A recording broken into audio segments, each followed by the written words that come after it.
तो जी ये फ़ाइनल दिन आ गया था जब हमें अपने घर को फ़ाइनल गुड बाय कहना था। हमने क्लीनिंग के लिए जो है वो लोगों को बुलाया था जो कि क्लीनिंग करके दे रहे थे, क्योंकि जब जाते हैं तो हमें एक-एक चीज़ को क्लीन करके देना पड़ता है और यही जो है वो इंसानियत का तकाज़ा भी है। तो जब परदेस में जब कोई घर ख़ाली करते हैं तो हमें जब कोई हम घर लेते हैं तो हम उस घर के हिसाब से सामान परचेज़ करते हैं, और फिर जब उस घर को हमें छोड़ना पड़ता है तो वो सामान से जो है ना, यहाँ पे परदेस में सामान ख़रीदना तो बहुत आसान है, लेकिन उस सामान से छुटकारा पाना बड़ा मुश्किल काम होता है। क्योंकि जब आप सामान ख़रीदते हैं तो वो आप ख़रीद तो लेते हैं, लेकिन जब आप उसको सेल करते हैं ना तो वो इतना कोई सस्ता, इतना चीप सेल हो रहा होता है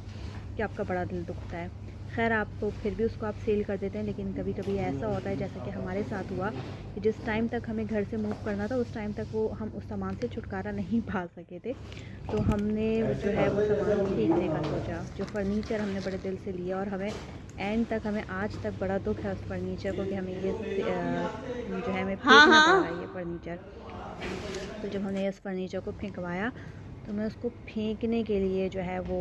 अम, गाड़ी वाले को बुलाना पड़ा, हमाली को बुलाना पड़ा, जिनको हमने पैसे दिए, और फिर जिस जगह फेंकवाया जाता है तो वहाँ का भी थोड़ा-सा रेंट जो है वो पे करना पड़ता है। तो लिहाजा हमने भी बड़ी मुश्किल से बहुत ज़्यादा पैसे ख़र्च करके इस सामान को जो है वो फेंकवाया। एक तो फेंकने का दुःख, दूसरा आपको पैसे ख़र्च करने का दुःख। तो ये जो दुःख है ना वो बहुत ख़तरनाक होता है, और अल्लाह ताला सबको अपना ख़ुद का घर दे, भले ही अपने मुल्क में रहें, लेकिन अपना ख़ुद का घर होना चाहिए। परदेस की ज़िंदगी इतनी भी आसान नहीं होती जितना लोग समझते हैं कि वो परदेस में रह रहे हैं, वो तो पता नहीं कितने मिलियन और बिलियनियर बन चुके होंगे। बहुत ज़्यादा तकलीफ़ के साथ इस घर को ख़ाली किया, क्योंकि हमारा बिल्कुल इरादा नहीं था इस घर को ख़ाली करने का, लेकिन कुछ हालात ऐसे हो गए कि जो है मैं ये घर बहुत ज़्यादा मजबूरी में, जबकि हमारा सारा रेंट क्लियर, हम बिल्कुल लीगली तौर पर इस घर में रह रहे थे, हमारे सारे बिल्स क्लियर थे, लेकिन कुछ हालात ऐसे थे कि अगर आप मैसेज और कमेंट करेंगे जानने के लिए कि क्यों हमने इस घर को अपने ख़ाली किया, जिसको ख़ाली करने का हमारा बिल्कुल दिल नहीं था।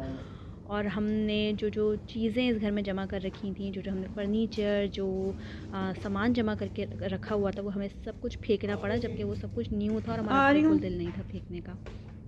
तो बस परदेस की लाइफ यही होती है। आज भी जब इस घर को देखती हूँ, इस सामान को देखती हूँ कि हमने कितने दिल से लिया था, फिर हमें बहुत भारी दिल से सामान को फेंकवाना पड़ा और फेंकवाने के हमें पैसे देने पड़े, तो ये सारा मंज़र जब भी आँखों के सामने आता है तो बड़ा दुःख होता है। ख़ैर ये तो दुनिया है, यहाँ पे जीते जागते चलते फिरते इंसान पल भर में मिट्टी के अंदर मानो मिट्टी तले पहुँच जाते हैं, तो फिर ये सामान क्या चीज़ है। बस ज़िंदगी की यही हकीकत जो है वो आशना हुई है कि ज़िंदगी का कोई भरोसा नहीं है, अब कल क्या हो कुछ नहीं पता।